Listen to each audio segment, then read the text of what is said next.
let's get right back to our conversation with Jordan Maxwell. Coming back from an 8-month hiatus, as it were, he's been occupied with other pressing issues. I'm very honored to have him on the program with us tonight. He's been a friend for a long time, and I will never forget, Jordan, your epic story of what happened to you out in the deserts. God knows how far from the little alien. That's in my archives, and I'm building my program archives all the way back to 1994. And I think your first telling of that story, which we told it 2 or 3 times, should be showing up pretty soon. But as you subscribers, as you go back in the archives, look for any Jordan Maxwell program. They're priceless. But I'll never forget that. Well, I won't either. Because no, I'm not sure you won't. That was a startling experience. That probably the most extraordinary thing that's happened to me in a lot, and for years is having 7 UFOs, bluish white discs, come right down over the top of us, and we were 20 miles north of the little alien. About maybe 1 o'clock in the morning on a summer night, and it was a real incredible experience. And there were 2 other people with me, and I was told a year and a half before that happened that it was going to happen. So I already knew that it was coming. At least I was told. And when it happened, I was just amazed at what I had been told came true. And I was told it was going to happen for a reason. And it, it's made an indelible impression upon me that there is something really strange going on out at Area 51. And, of course, after that experience, we actually had an in-house experience with an alien coming into our motel room. Yep. So, I mean, that's a big story, and we'll get into it another time, but it was an extraordinary time for me. Well, it was, and I'll never forget hearing it either. Okay, back to the pictures. The first picture under photos, if you look in guests at my website, we've been talking about the communist Soviet, well, the coat of arms. Their symbol. Yeah, I guess you'd call it the coat of arms. Whatever. And it's all right there. What was it as a young man that got you interested in this whole thing, Jordan?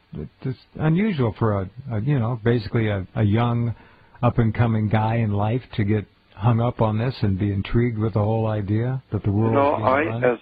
As far back as I can remember, like 7 and 8 years old, I was having other-world experiences. And those experiences were so awesome, especially for an 8-year-old, that I was being led to understand by those experiences that early in life.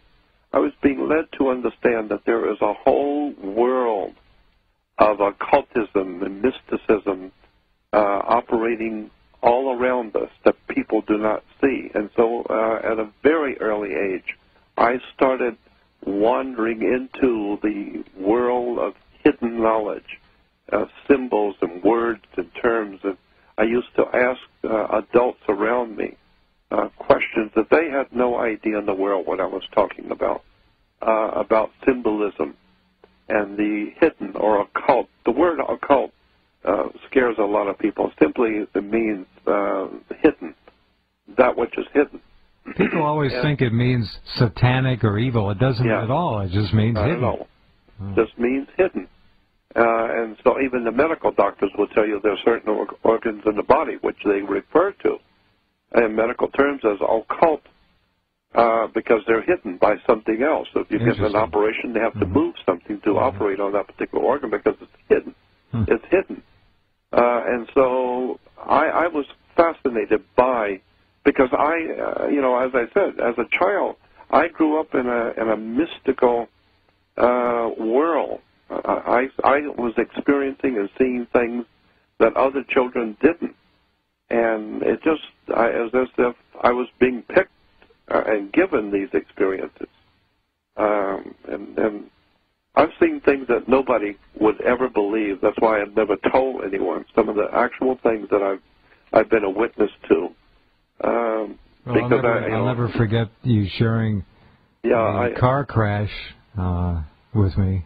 I was a young boy and watching those 4 teenagers in the car. Oh yes, oh yeah. That was like I was about 8 or 9 years old. Yeah. And I was on a concrete bridge about 12 midnight in my night clothes, which was about 5 miles from my home, and I was freezing and shaking and shivering and it was, you know, it was a little small town, so there was no traffic at that hour in the morning. And I kept wondering, how did I get out here on this bridge, concrete bridge? And then I saw a car.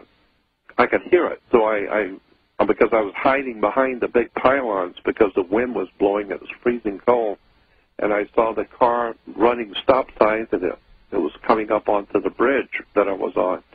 And as it passed me, I saw the kids in the car, and they waved at me. I waved at them, and then they went down the other side, the other end of the bridge, and they blew a tire.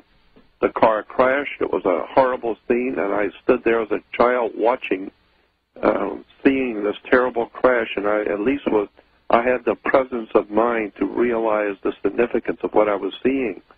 And I broke into tears and started running down to see if I could help someone. And I got down there. I remember running across the gravel with my bare feet and running to see the crash scene where there were many other people involved. And it was a massive, you can imagine, a massive tragedy. And at my age, I was just overwhelmed with fear and tears. And then I woke up in bed. And, of course, I was ballistic. And by the time my family got me calmed down, I told them what I had seen. And I was there. I saw the kids. They knew the kids. They knew the car.